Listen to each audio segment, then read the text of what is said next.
page 234. And what about the work? In any mixed brigade, there was some kind of indulgence for a woman, some kind of work which was a bit easier.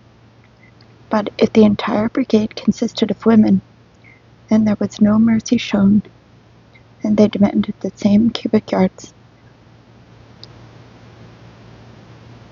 And there were camps populated entirely by women, and in such camps the women were lumberjacks, and ditch diggers, and adobe bricklayers, and it was only to the copper and tungsten mines that women were not assigned. Take GULag Camp 29. How many women were there at that point? No more, no less than 6,000. What kind of work did those women do? Yelena O. worked as a loader. She used to haul bags weighing 175 to 200 pounds each. True, she was giving them help in getting them up on her shoulders, yes. And in her youth, she had been a gymnast too. Lena Prokofyevna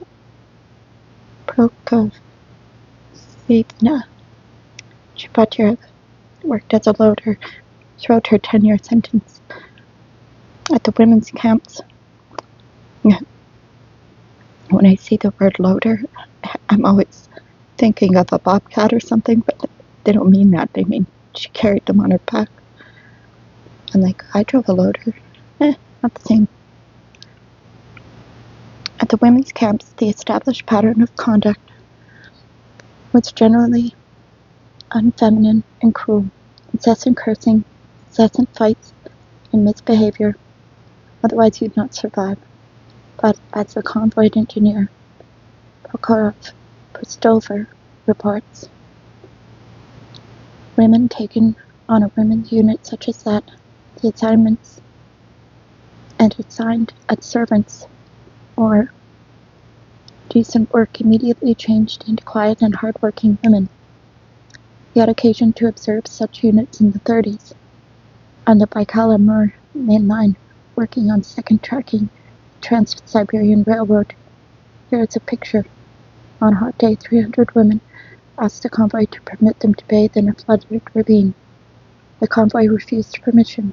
At that point, the women undressed their bare skins and lay down to sun themselves right along the railroad track in sight of all the passing trains, while locals carrying Soviet citizens were passing by.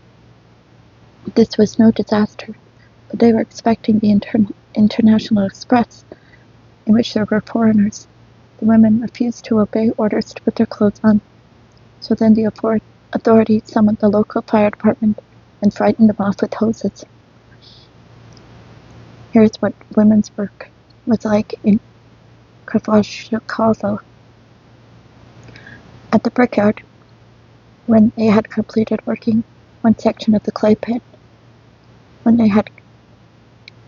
they used to take down the overhead shelter before they had mined there.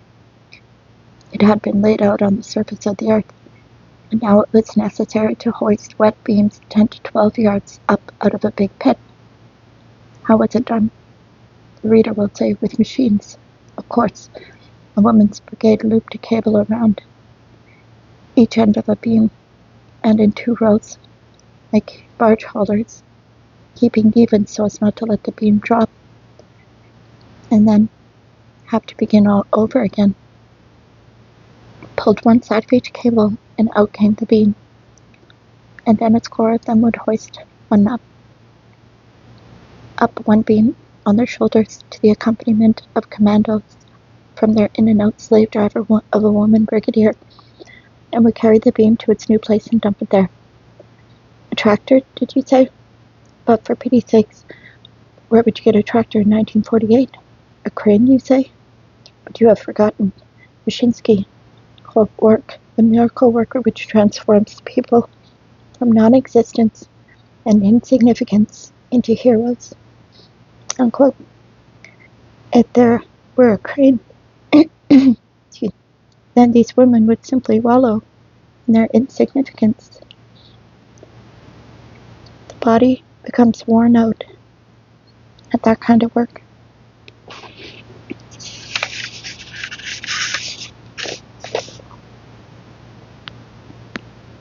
everything that is feminine in a woman, whether it be constant or whether it be monthly, ceases to be. If she manages to last to the next commissioning, the person who undresses before the physicians will not be at all like the one whom the trustees smack their lips over in the bath corridor. She has become ageless. Her shoulders stick out at sharp angles, her breasts hang down in little dried-out sacs. Superfluous folds of the skin form wrinkles on her flat buttocks. There's so little flesh above her knees that a big enough gap has opened up, enough for a sheep's head to stick through, or even a soccer ball. Her voice becomes hoarse and rough, and her face is tanned by pellagra. And, as a gynecologist will tell you, several months of logging will suffice for the prolapse and falling out of a most important organ. Wow. Work, the miracle worker. Nothing is ever equal, by and large, in life, and this is all the more true in camp, and not everyone had the same hopeless fate at work. And the younger they were, sometimes, the easier things were for them. I can just see this dirty 19-year-old, Napola Nava. Her peasant cheeks are ruddy all over. In the mini-camp, at the Kaluga gates, she was a crane operator on the turret crane. She used to climb up like a monkey to her seat in the crane, and sometimes she would crawl out on its swinging arm without any need to, and shout to the whole construction yard, "Hi-ho!" And from the cabin, she would shout back and forth with the free construction superintendent, with the foreman. She had no telephone. Everything was amusing to her. Gay, as if she weren't in camp. Go join the Komsomol. She smiled at everyone with some sort of good-natured, untypical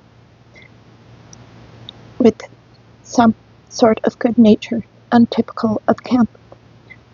She always was given 140%, the highest ration in camp, and no enemy was fearsome to her, well, other than the Godfather. Her construction superintendent would not have allowed anyone to offend her. The only thing I don't know is how she managed to learn to be a crane operator. Did she get into that work without some self-interest somewhere? She was in for one of the inoffensive non-political articles. Strength blazed out all over her, and the position she had won for herself permitted her to give her love, not out of need, but from her own heart's desire. Sachkova, who was imprisoned at 19, describes her own position in the same light. She got into an agricultural penal colony where, incidentally, there is always more to eat, and where things are therefore easier. I used to run from reaping machine to reaping machine with a song on my lips, and learn to tie up sheaves. If one has no other youth but youth in camp, then one has to be gay there too. Where else? And then she was taken to the tundra near Norilsk, and Norilsk too seemed like some sort of fairy tale city I had dreamed about in childhood. Unquote. Having served out her term, she stayed there as a free employee. Quote, I remember I was walking in a blizzard, and all of a sudden I was seized by a mood of exaltation, and I walked along, waving my arms, fighting with the blizzard, singing the song, The heart is joyful, from a gay song. I looked at the iridescent curtain of the northern lights, threw myself down on the snow, and looked up into the sky. I wanted to sing so loudly that Norilsk could hear me. That it was not the 5 years that had conquered me, but I them. That all those barbed wires and sleeping shells and convoys had come to an end. I wanted to love. I wanted to do something for people, so there would be no more evil in the world. Unquote. Oh yes, many others wanted that too. Ch8 nonetheless did not manage to free us from evil. The camps still stand, but she herself had good luck. After all, not 5 years but 5 weeks are enough to destroy both the woman and the human being. And only these 2 cases contrast in my investigation with thousands that were joyless or unconscionable. But of course, where else but in camp would you experience your first love if they had imprisoned you for 15 years on a political charge as an 8th grader like Lena Peregoud? How could you fail to fall in love with the handsome jazz musician Vasily Kosmin, who, not long before, out in freedom, had been adored by the whole city, and in his aura of fame and glory had seemed unattainable? And Nina wrote her verses, a twig of white lilac, and he set them to music and sang them to her over the perimeter barrier, separating the compounds. They had already separated them, and again he was unattainable. The girls of the Krivoshchik barracks also pinned flowers in their hair, a sign they had a camp marriage, but also, perhaps, that they were in love. External legislation from the outside seemingly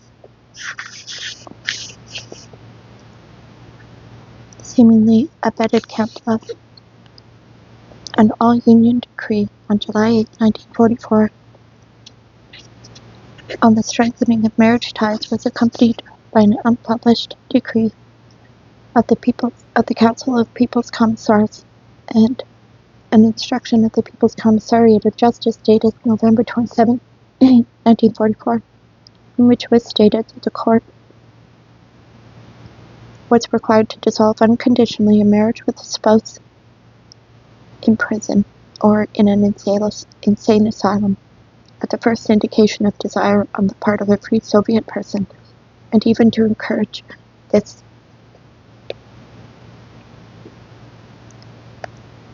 by freeing such a person from the fee for issuance of a divorce decree. And at the same time, no one was obliged to legally to inform the other spouse of the accomplished divorce. By this token, citizenesses and citizens were called on to abandon their imprisoned wives and husbands, all the more speedily in misfortune, and prisoners were correspondingly invited to forget about their marriages all the more thoroughly. Now it became not only silly and non-socialist, but also illicit for a woman to languish for a husband for whom she had been separated if he remained out in freedom. Zoya Yakushev was imprisoned as a Ch8 family member because of her husband, and here's how it went for her. After 3 years, her husband was liberated as an important specialist, but he did not make his wife's release as an obligatory condition of his own, and she had to drag out her 8 full years because of him. Yes, the sex were to forget about their marriages, but GULag instructions also forbade indulgences in love affairs as a diversionary action against the production plan. After all, these unscrupulous women who wandered about the work sites, forgetting their obligations to the state and the archipelago, were ready to lie down on their backs anywhere at all, on the damp ground, on wood chips, on roadstone, on slag, on iron shavings, and the plan would collapse, and the 5-year plan would mark time, and there would be no prize money for the GULag chiefs. And besides, some of those Ch8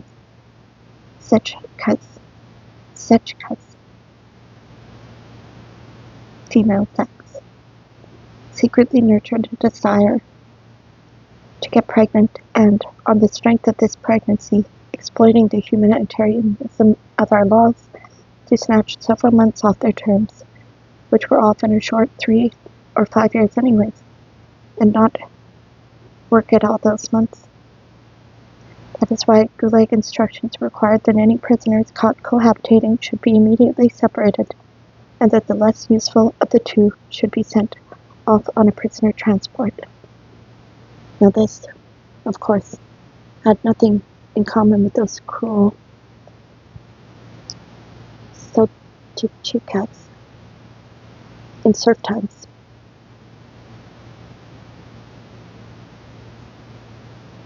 Who used to send girl serfs off to distant villages.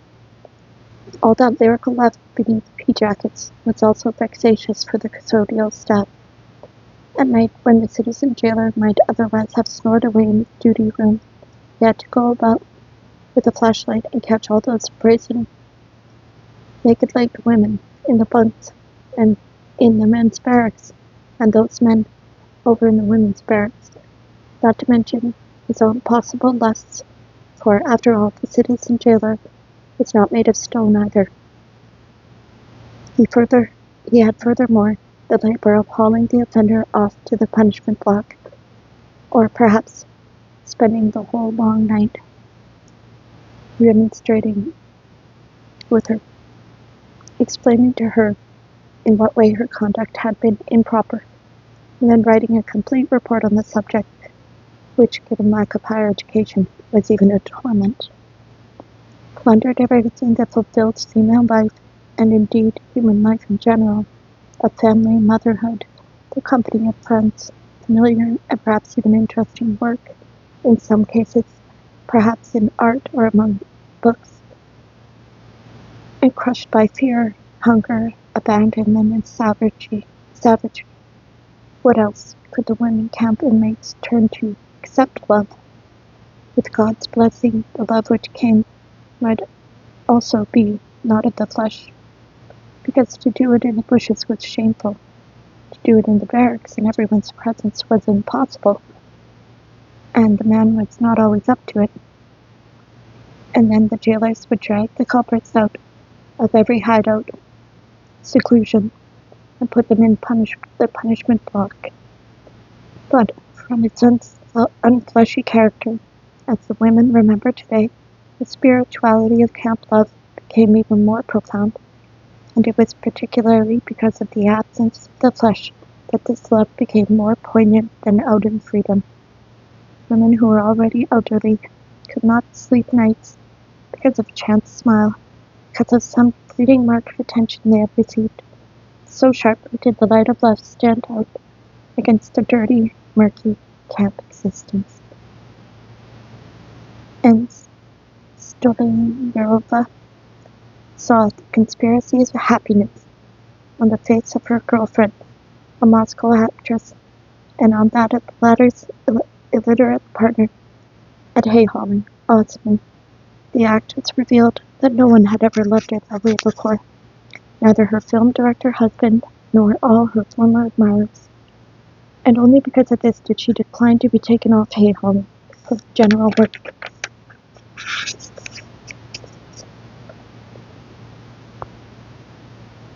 Then there was the risk, almost like war, almost fatal. As punishment for one discovered rendezvous, you might be sent away from a place grown habitable. In other words, pay with your life. Love on the knife edge of danger, where personalities deepen so and unfold, where every inch is paid for with sacrifices. That is heroic love.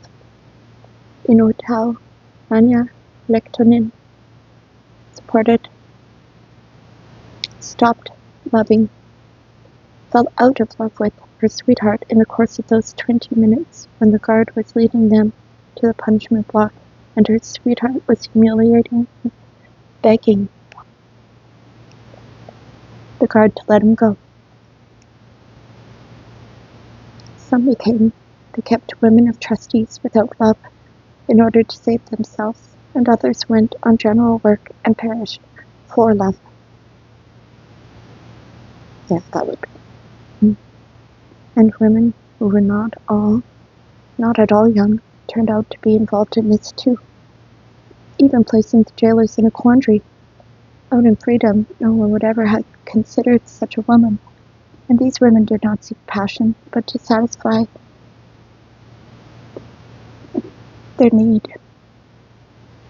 to look after someone, to keep him warm, to sacrifice their own rations in order to feed him up, to wash and darn for him. The common bowl out of which they ate was their sacred wedding ring. I do not need to sleep with him, but in our beastly life, in which we curse each other in the barracks the whole day long, over the bread ration and over rags, I keep thinking to myself, today I must mend his shirt and boil his potatoes. Unquote. One woman explained to Dr. Zubov, the man at times wanted more, and it was necessary to yield, and right then the supervisors would catch them. And that was how, in GULag, the hospital laundress, Auntie Polya, who had been widowed very early, who had subsequently been alone all her life, and who had later helped out in church, was caught at night with a man at the tail end of her camp term. How did that happen? Auntie Polya, the doctors were astonished. Quote, we were counting on you, and now they are going to send you out to general work. Yes, I'm to blame. The old woman nodded, crushed. In the gospel sense, I'm a sinner, and in the camp sense, a blank. Unquote. But in the punishment of lovers who had been caught, as in the entire structure of GULag, there was no fairness. In one of the pair was a trustee, close to the chiefs, or very much needed at work. Then they might for years look through their fingers at this liaison. When an unconvoyed electrical repair men appeared at the women's hospital camp in GULag, all the free employees were interested in the services.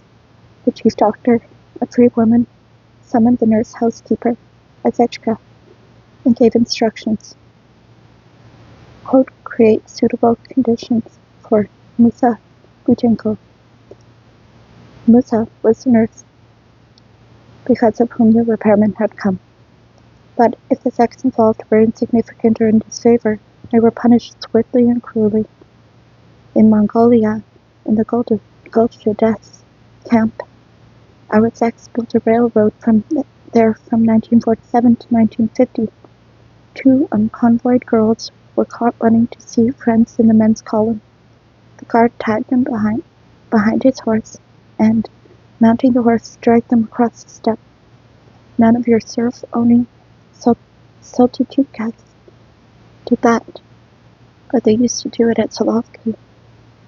Eternally persecuted, exposed and separated, these native couples could not, it would seem, be long-lasting or stable.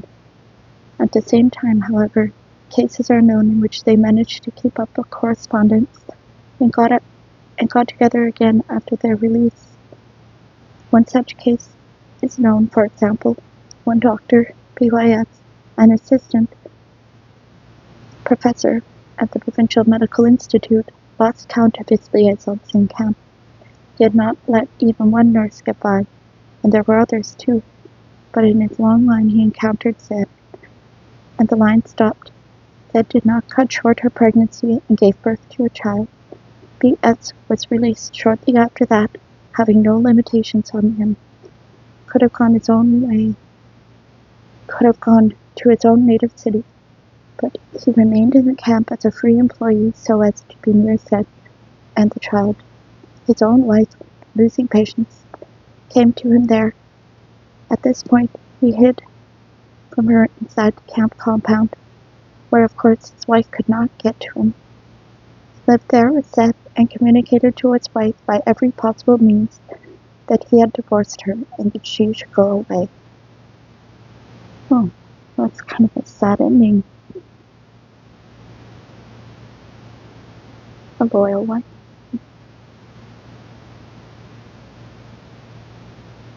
Isn't it amazing? The breadth of experience a human being can have even in the most atrocious conditions. It may seem like they're animals, but they really are human beings. So, thank you for listening. Have a good day.